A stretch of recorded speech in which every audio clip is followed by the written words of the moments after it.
Students, international law में आज का हमारा टॉपिक है रिकॉग्निशन अर्थात मान्यता। ये टॉपिक हमने यूनिट 2 से लिया है। Meaning and definition of term recognition. Recognition यानी मान्यता का अर्थ और डेफिनेशन यानी परिभाषा क्या है। देखिए, अंतर्राष्ट्रीय विधि में मान्यता एक महत्वपूर्ण विषय है। मान्यता ही वह प्रक्रिया है जिसके द्वारा नए राज्य को अंतर्राष्ट्रीय समुदाय का सदस्य के रूप में स्वीकार किया जाता है। और आधुनिक युग में तो मान्यता का महत्व और प्रभाव और भी अधिक बढ़ गया है। अगर हम यूं कहें कि एक राज्य के रूप में तभी माना जाता है जबकि उसे अन्य राज्य मान्यता प्रदान करते हैं, तो ये कहना गलत नहीं होगा कि मान्यता एक महत्वपूर्ण विषय है। Theories of recognition. मान्यता के दो थ्योरी यानी दो सिद्धांत हैं। इसके अंतर्गत पहला सिद्धांत है कॉन्स्टिट्यूटिव थ्योरी यानी निर्माणात्मक मत।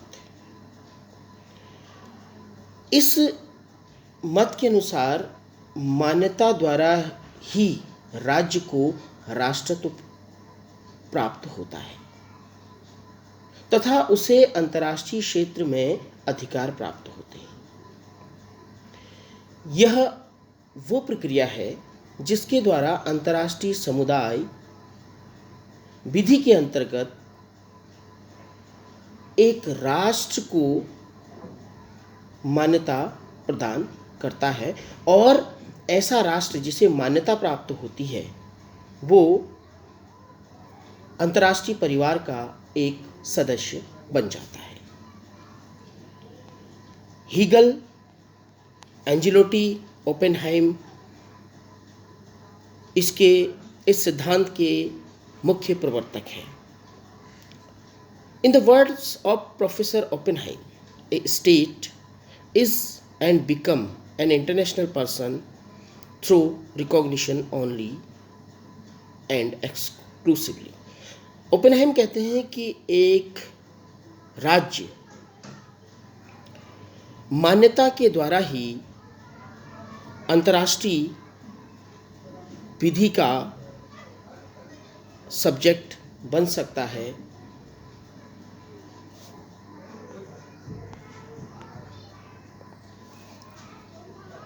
इस थ्योरी के अंतर्गत इंटरनेशनल लॉ में जिस सदस्य को, जिस देश को मान्यता दी जाती है वो देश अन्य देशों के साथ अपने संबंध फिर स्थापित कर सकता है। दूसरी थ्योरी है डिक्लेरेटरी थ्योरी, जिसको हम बोलते हैं हिंदी में उद्घोषणात्मक मत।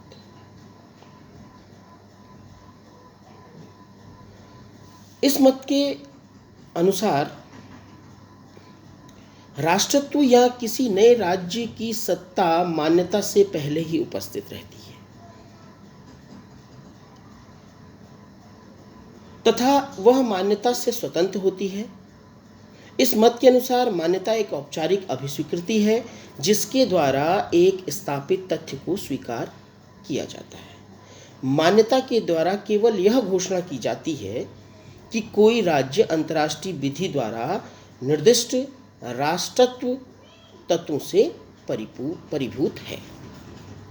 इस मत के समर्थक ये कहते हैं कि जो राष्ट्र है उसके अंदर तो पहले से ही राष्ट्रत्व के गुण रहते हैं। उसको एक राष्ट्र के रूप में मान्यता देने का जो काम है वो सिर्फ एक डिक्लेरेशन है, एक घोषणा है, जिसके अंतर्गत अन्य राष्ट्र उसे एक राष्ट्र के रूप में स्वीकार करते हैं। मान्यता किसी भी राज्य की सत्ता से अलग होती है। अर्थात इस मत के समर्थक कहते हैं कि राज्य को मान्यता प्रदान करना एक घोषणा है,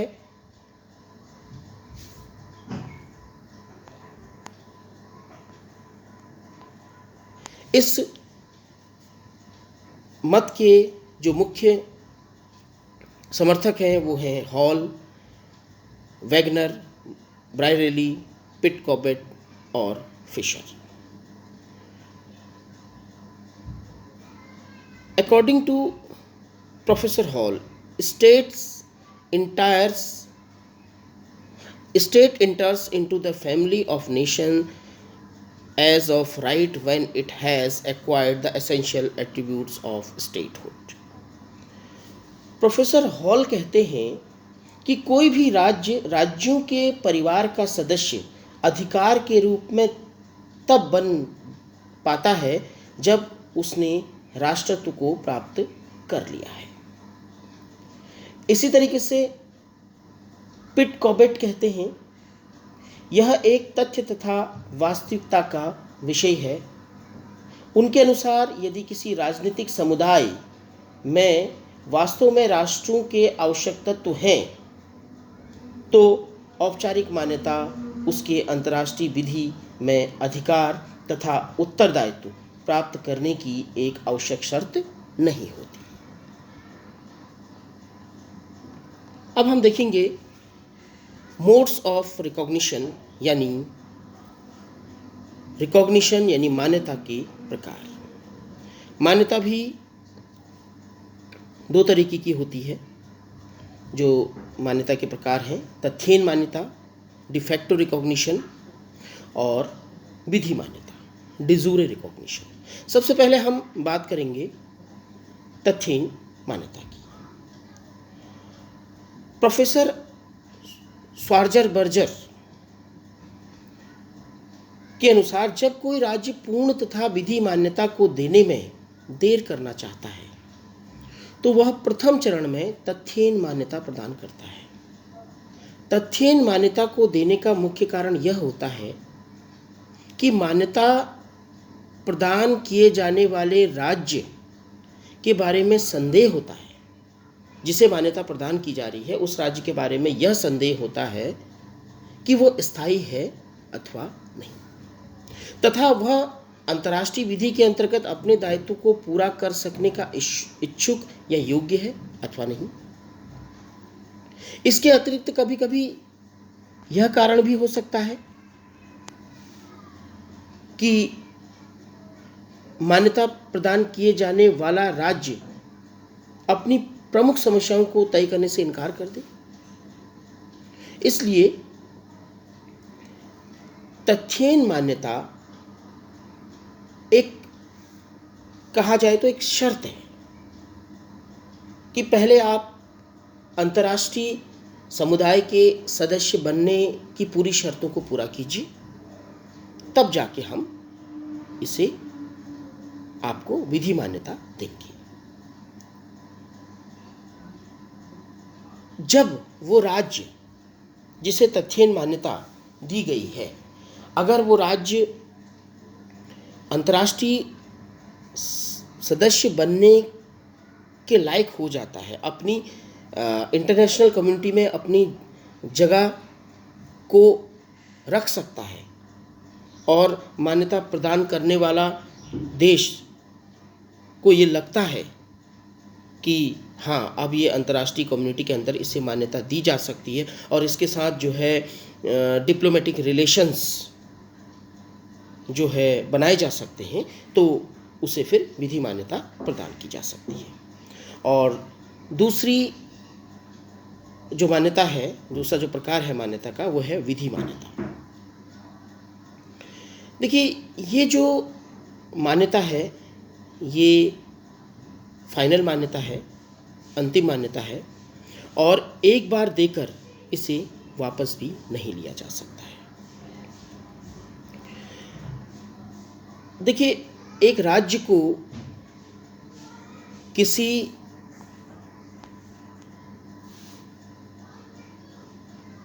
अंतर्राष्ट्रीय समुदाय के अंदर एक राज्य के रूप में मान्यता प्रदान करने के लिए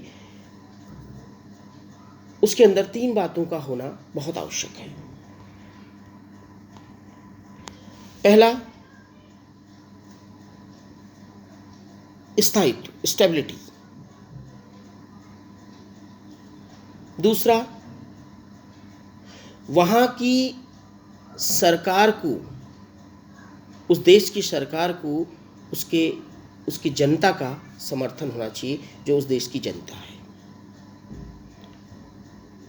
और उस राज्य को जो अंतर्राष्ट्रीय उत्तरदायित्व हैं उन्हें पूरा करने की उसकी इच्छा होनी चाहिए और उसके पास सामर्थ्य होनी चाहिए। अगर ये तीनों चीज उस राष्ट्र में हैं तो अन्य राष्ट्र उसे विधिक मान्यता प्रदान कर देंगे। और जहां विधिक मान्यता किसी राज्य को प्राप्त हो गई तो वो उसकी अंतिम मान्यता होगी, और उस दिन से उसे, जिस दिन उसे विधिक मान्यता प्रदान हुई है, उसको ये अधिकार हो जाएगा कि वो किसी भी देश के साथ अपने डिप्लोमेटिक रिलेशन इस्टेब्लिश कर सकता है। तो ये था हमारा आज का चैप्टर, मान्यता। इससे रिलेटेड क्वेश्चन भी अक्सर एग्ज़ाम में पूछे जाते हैं।